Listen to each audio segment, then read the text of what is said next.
ABC News World Headquarters in New York. This is World News Tonight with David Muir.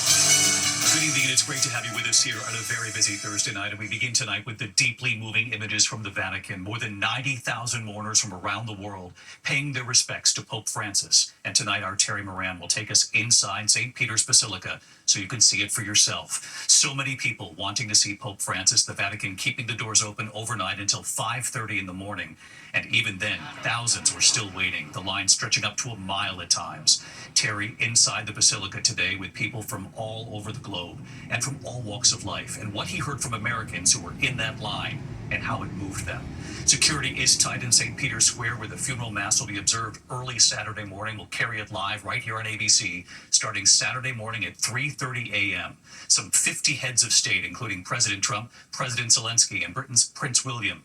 Tonight, the first image of what Pope Francis's tomb at St. Mary Major Basilica will look like, bearing the simple inscription, Franciscus. That was his request. Again, the funeral Saturday morning, 4 a.m. here in the East, will be on the air starting at 3:30 in the morning. But first tonight, a moving look inside St. Peter's Basilica and what our own Terry Moran witnessed himself in that line today. Tonight, more than 90,000 people have streamed up Rome's streets and avenues to the Vatican, waiting for hours for those few unforgettable moments to say farewell to Pope Francis. And I joined them through the great doors into St. Peter's Basilica, up the center aisle, under the soaring dome, everything hushed and respectful. And there he was, Francis, in that simple wooden coffin, the people's pope to the end. It's just after nightfall, and still they're coming, and the feeling here is extraordinary, as it is inside. There are people who are in tears, people very prayerful, but more than anything, there's a sense of history and of gratitude. As if it wasn't for Pope Francis. Tonight, Rosie Lamanna from Long Island, overwhelmed by the moment. We came from New York, thinking we're going on a tour, never thinking we're going to see the Pope in his passing, and feel the faith in the church. Feel the faith. It's just in you. It's in your heart. Rosie, it feels like you're really touched. Like really touched. I was really touched. It took your breath away. Just to be there, just to see it. Shelley Ferry, traveling with her family from Virginia. It's just a very surreal experience to bring my children to this. I just think it's incredible to be here and to experience it with them. Security is tight, armed soldiers keeping watch with anti-drone weapons, police canines on patrol. World leaders will be making their way here, including President Trump, President Zelensky, and Prince William, among 50 heads of state, along with a bevy of international royals. New York's Cardinal Timothy Dolan joining more than 100 cardinals meeting here today, more on their way, already discussing the future of the church and the conclave to choose the next pope. That's the time that we get to know one another. We listen to one another. Each of the cardinals will have a chance to speak. They speak about the beauty and the challenges of the church in their diocese. And tonight, the Vatican releasing a first look at the plan for the marble tomb where Francis will be laid to rest in the St. Mary Major Basilica in Rome. On the stone, one word, Franciscus, his name in Latin. In the streets around St. Peter's, memories of Francis abound. Hello. For decades, the Mancinelli family tailors have dressed bishops, cardinals, and popes. This is for the next pope. Raniero Mancinelli remembers fondly Francis teasing him about the high prices here and says that Francis changed church fashion. Suddenly, a simpler way was in vogue. È molto semplificato. With Pope Francis, he says, not only his style was personal, but the whole business changed because people didn't come anymore to get a lot of, other things to put on. Wait, this is amazing. So Francis, because he was simple, he was kind of a style icon for the other bishops and cardinals. Everybody got more simple. Yes, he tells me. But the fashions and the church may be changing again soon. They sure are, David. This is one of the things one cardinal we spoke with today told us that the first order of business of that conclave is going to be to get to know each other. So it looks like we aren't going to see that white smoke, the signal of a new pope being chosen anytime soon. No date set yet, but there will be May 5th is the week of May 5th is when it is the earliest it can begin. David? All right, Terry Moran. Terry, that was an extraordinary view inside St. Peter's Basilica tonight. Our thanks to you. And I'll be traveling to the Vatican, joining Terry, James Longman, Deborah Roberts, and our entire team for the closing of the Pope's coffin tomorrow night. And then the funeral early Saturday morning. ABC News live coverage of the funeral begins at 3:30 a.m. Saturday morning. Of course, we hope you'll get up with us, and we'll be there for the ancient ritual, the conclave, several days later as well. And I'll see you for the news tomorrow night from the Vatican right here. In the meantime, we move on to the other news this Thursday night. An arrest in the New Jersey wildfire, one of the largest fires in New Jersey in 20 years, triggering air quality alerts all the way to New York City. These are new images tonight of the flames late today. More than 23 square miles burned so far. ABC's Morgan Norwood is on the scene for us. Tonight, authorities in southern New Jersey say the Jones Road fire that spurned more than 23 square miles of pine forest was intentionally started by a teenager. 19-year-old Joseph Kling appearing via Zoom from the Ocean County Jail today. Sir, did you have the opportunity to watch the advisement rights video, Mr. Kling? Yes, Your Honor. He's facing multiple charges, including aggravated arson. Fire investigators say Kling made a bonfire out of wooden pallets and left the scene while the fire was still burning. More than 3,000 people had to evacuate. The fire destroying this commercial building, James Herbst's family's business. It's completely gone. There's about $5 million in product inside. Lost everything. We're just yards away from where that warehouse burned and the ground still smoldering. You can see the flames. It's hotspots like this that have firefighters working around the clock. And the towering clouds of smoke triggering air quality alerts in New York City for sensitive groups. People with breathing problems urged to take precautions. And David, the one thing this area really needs right now is rain, but look, with none in the forecast until at least Saturday. The big fear tonight is that thousands more acres could burn in the meantime. David?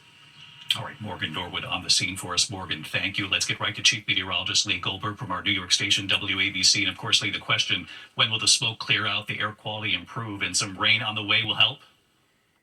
David, hazy here in New York. Air quality alerts in effect here in the Hudson Valley and Long Island. That'll go through midnight. Then the smoke will thin out later tonight. Timing that smoke, it's most widespread during the evening hours, clears out tomorrow, and then late day could be a resurgence in eastern New Jersey and New York City before the rain comes in. That rain is with a storm over the southern plains. Fourth day of severe weather, another tornado watch over the Oklahoma and Texas panhandles, more severe weather in East Texas. This rain moves into the Midwest and Ohio Valley on Friday, and ultimately it's a soaking rain here in the Northeast on Saturday. Welcome news for the firefight and the dryness. David? All right, Lee Goldberg with us again tonight. Lee, thank you as always. In other news tonight, Russia's deadliest attack on Ukraine in nearly a year. President Trump sending a direct message to Vladimir Putin, telling him, quote, Vladimir, stop. But it all comes after the U.S. proposed to Ukraine to give up the land taken by Russia since the invasion. And tonight, President Trump is now being asked, what is Russia giving up? Here's Martha Raddatz. Tonight, Ukrainians reeling after the largest Russian attack on the country in nearly a year. Missiles and drones striking the capital, Kyiv, leaving at least a dozen dead and more than 100 wounded. An attack that prompted President Trump, whose administration is trying to broker a peace agreement, to directly call out Russia's President Vladimir Putin, writing on social media, Vladimir, stop. And then from the Oval Office, I didn't like last night. I wasn't happy with it.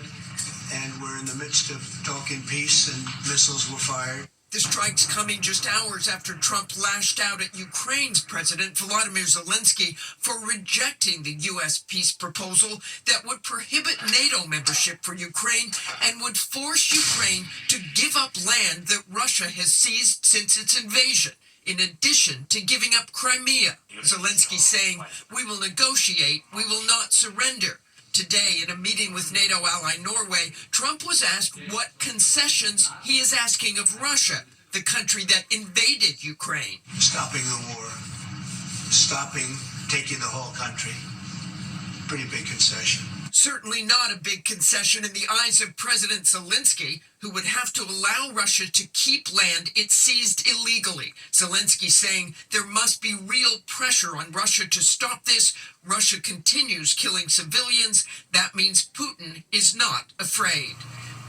President Trump was asked today if there was a deadline to reach a deal after his vice president said the U.S. would walk away if there was not a deal soon.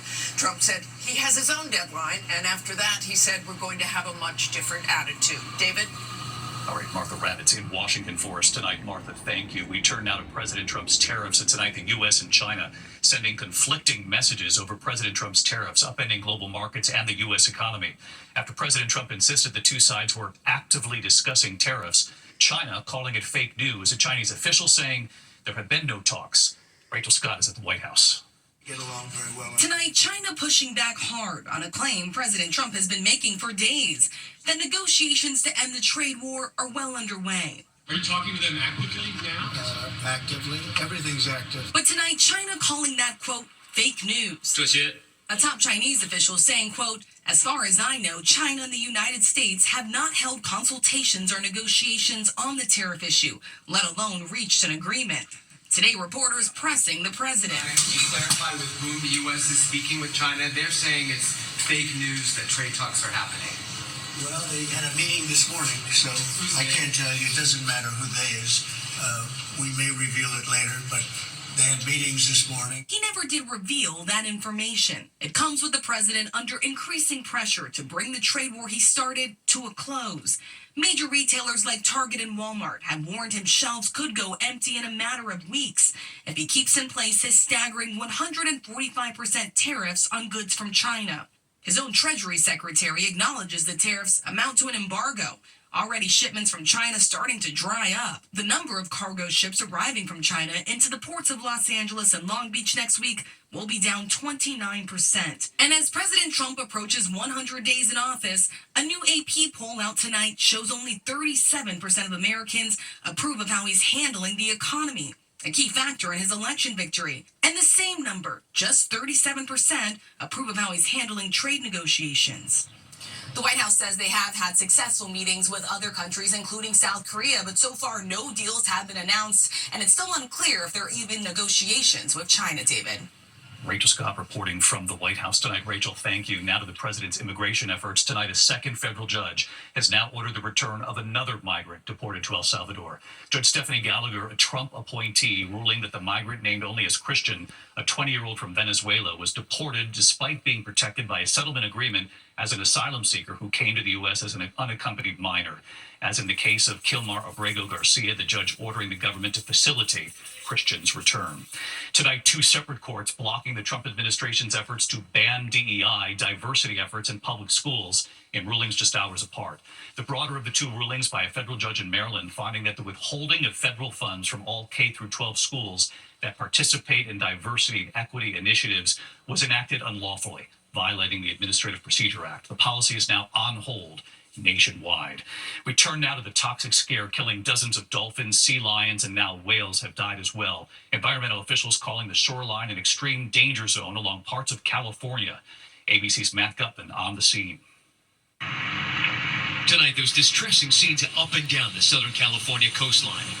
Hundreds of marine animals sickened and dying from a toxic algae bloom, stretching all the way from San Diego to San Luis Obispo.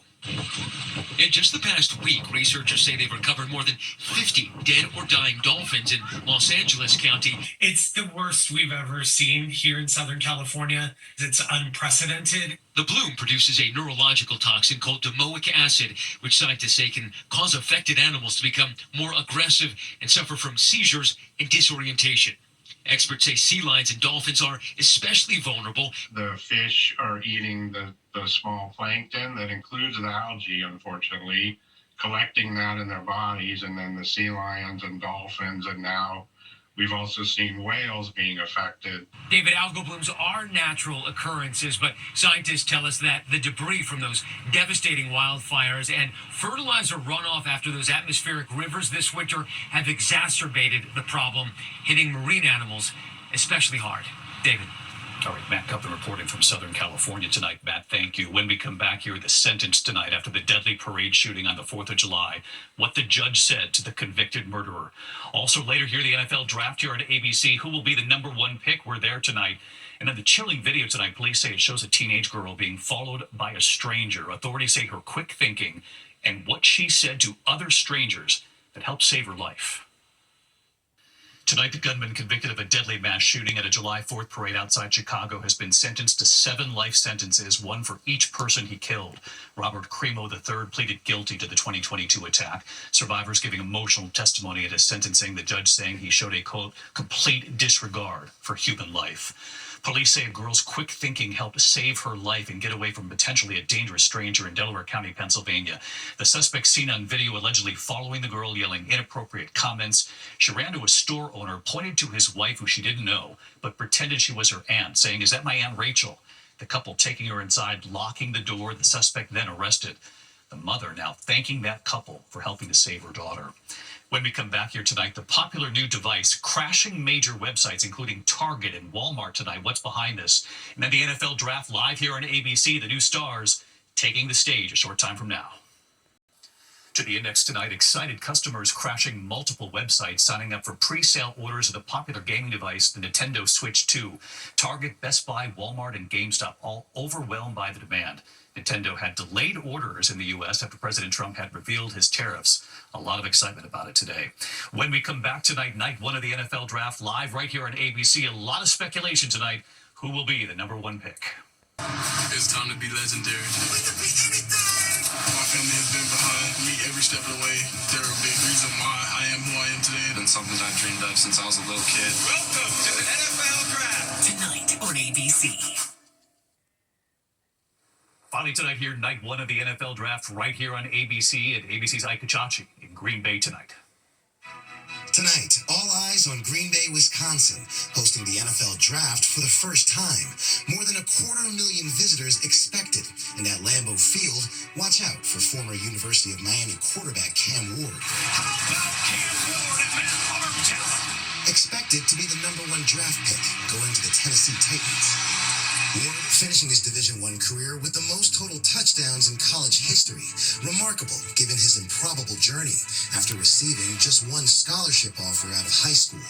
What I really want to do is be a winning quarterback. And it's just also, how I was raised to be confident in yourself. If you don't have confidence in yourself, nobody's going to be confident in you. Next up, the Cleveland Browns. They're expected to select Travis Hunter. Hunter making history at the University of Colorado by starting at both offensive and defensive positions, coached by NFL Hall of Famer Deion Sanders. And watch out for another Sanders tonight, Shedeur Sanders. Shedeur Sanders. Oh, what a move. Touchdown! Deion Sanders' son also at the University of Colorado. His dad coaching him his whole life in preparation for this moment.